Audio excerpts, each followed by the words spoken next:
আসসালামু আলাইকুম, শুভ সকাল।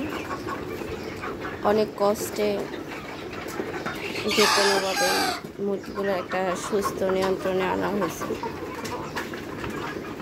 কারণ কিছুদিন যাবত আমার অনেক মুরগি মারা গেছে। মূলত কোনো কারণ পাওয়া যায়নি। তারপর আমি দিশেহারা হয়ে যাই এবং একজন প্রাণী ডাক্তারের শরণাপন্ন হই। ওনাকে আনা হয়, উনি ট্রিটমেন্ট করে আলহামদুলিল্লাহ এখন আমার মুরগিগুলো স্বাভাবিক এবং সুস্থ। সবাই দোয়া করবেন।